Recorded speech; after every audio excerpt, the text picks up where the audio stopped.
Good afternoon. Welcome back.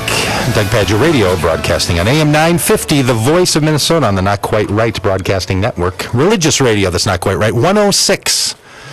Entering into our second hour, and we're into a segment here that I've looked forward to for a number of weeks. Some of you know our regular rhythm around here is to have a long interview, a half-an-hour-long interview in our second hour with lots of people. We have scientists, and we have religious authors, and we have practitioners of some kind of good project in the world, and we try to have a conversation that becomes diverse in its religious sense. And today, we're joined by Jennifer, and she is the proprietor of the Smitten Kitten. Hi, thanks for having me. Oh, I'm so glad that you're here. And because your advertising on AM 950 shows up on our radio show, and people have said from the first week we were on, in fact, folks from the station said to me, hey, I hope it's okay that we're going to run those Smitten Kitten adult sex toy shop ads on your show. Mm-hmm. And I said, oh, absolutely. Yeah, I would have no problem with that at all. But a lot of listeners will say to me regularly, like, how did you get the Smitten Kitten to advertise? I have to explain to them the difference between advertising on the station and the show. And it raised this issue that a lot of people have that, like, well, if you're doing a religious show, why would you ever talk about sexuality?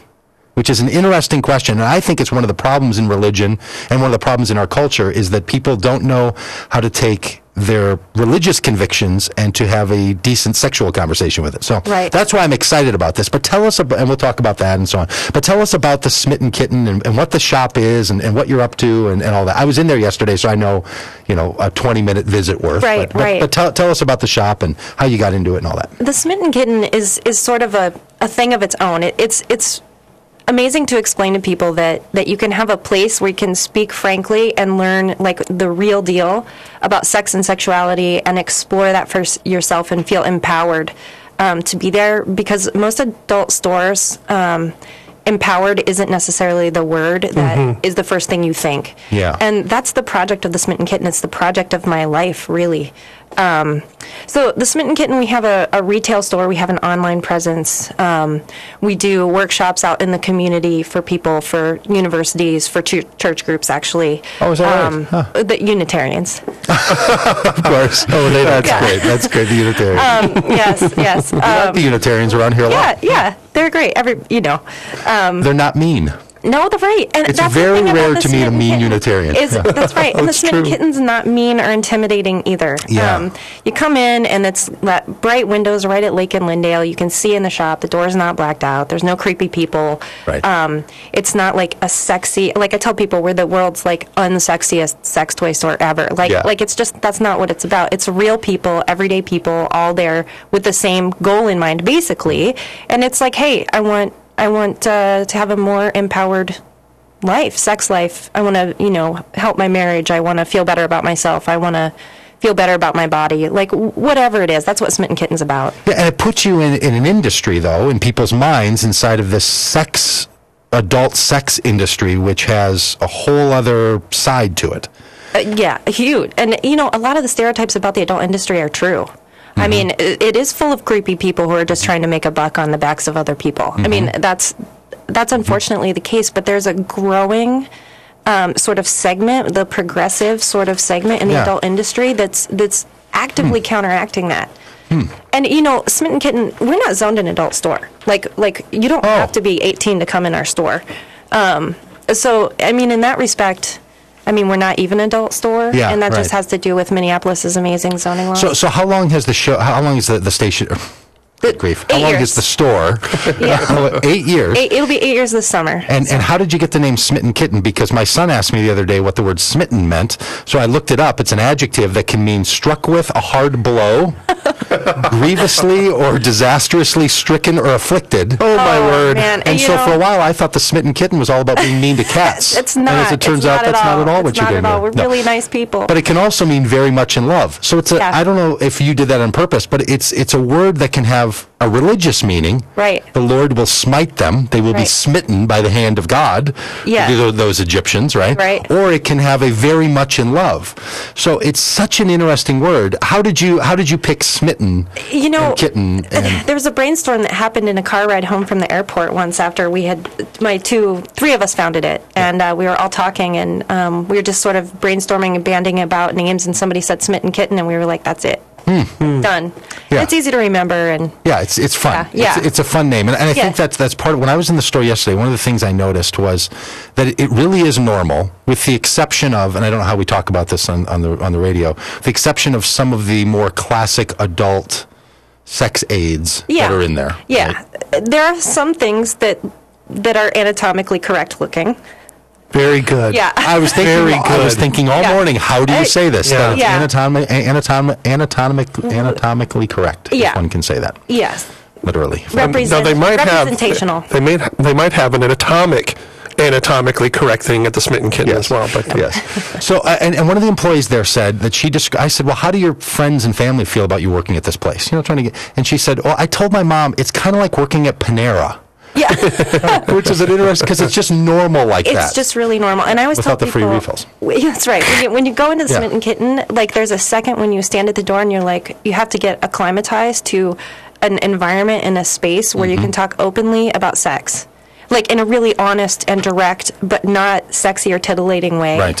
And it takes a second because that doesn't happen in our lives. We don't have conversations about sex in a comfortable way. Right. And we're all, I mean, obviously, this isn't saying anything. We're all products of a sexual activity, except the few of us that were, maybe created in a test tube somewhere, that small percentage. Yeah. But all the and it's an absolute essential part of a human experience to be sexual. It's not it's not an other thing that someone does. You don't have a sex life separate from the rest of your life. That's right. We're whole beings, but there are very few places in our culture where someone can talk honestly about sexuality. Even for a lot of people, like maybe you took a class in 7th grade or 8th grade about the body, but I saw an Oprah Winfrey show, which is a little embarrassing in and of itself.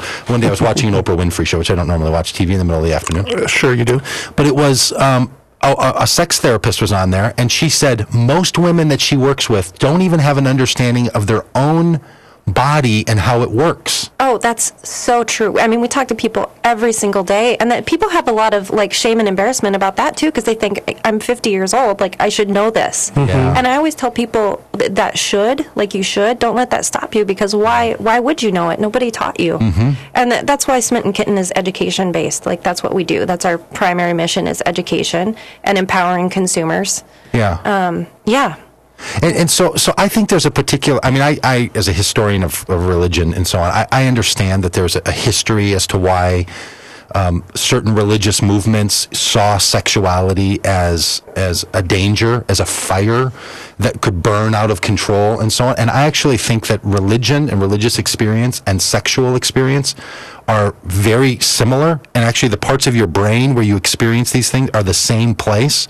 So they end up in competition with one another for reasons that we're not always honest about. Right. And a lot of people in a religious environment have a sexual-like experience physiologically. And ecstasy. Yeah. Yeah.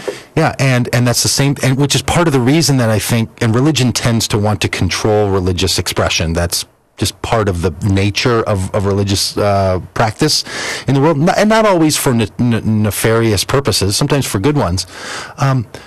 Do you talk to a lot of people who struggle with their religious thought and their religious conviction, who are trying to connect with their sexuality? Do you see that bumping into each other? That bumps into each other all the time. And normally it doesn't start out, like the conversation doesn't start out about religion or upbringing or family values around sex and sexuality, but it'll start with, and I have a problem. Like this is what, I can't find pleasure during sex, and this is hurting my marriage, or and it starts like that, and then we start to sort of deconstruct about, well, why is that? Because a lot of people feel really like there's something wrong with them. Like there's something wrong with me because I can't do this, or because and so we start to deconstruct that, and pretty soon get back to, well, nobody ever taught you. You were raised in such a way that self-pleasuring wasn't something that was it was something that was actively discouraged and you get in trouble for and not talked about. And, how are we supposed to learn how our bodies work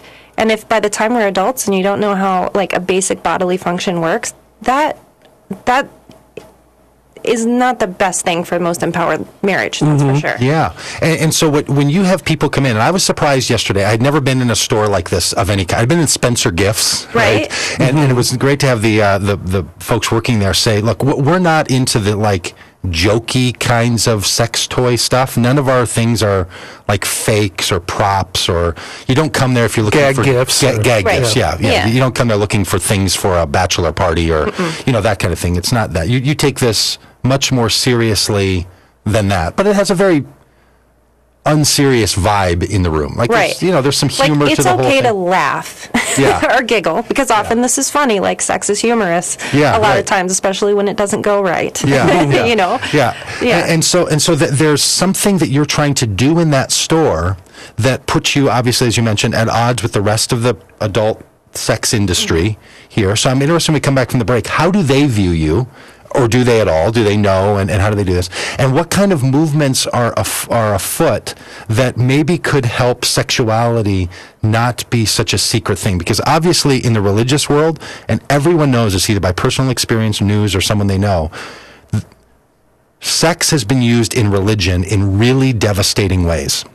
And I think it's because it's the secrecy of the whole thing, that someone can be afflicted in a sexual way by someone, and the shame that goes with that, either as an adult or as a child, is buried it's so core shame-based that we have to do something about it, and we're not going to have a healthy society, a healthy community, without dealing with some of these issues, it seems to me. So are we okay talking about that Yeah. when we come back here from the break? Okay, so we're going to be back with Jennifer from the Smitten Kitten. You might even hear a Smitten Kitten ad as we get back to this here in a minute. And we're doing our best to have a conversation in the religious and sexual world that we think is positive, knowing that it can be difficult for all of us. So we're going to be back here with continuing this conversation with Jennifer after the break. And I picked this little audio bit. This is what I thought of yesterday.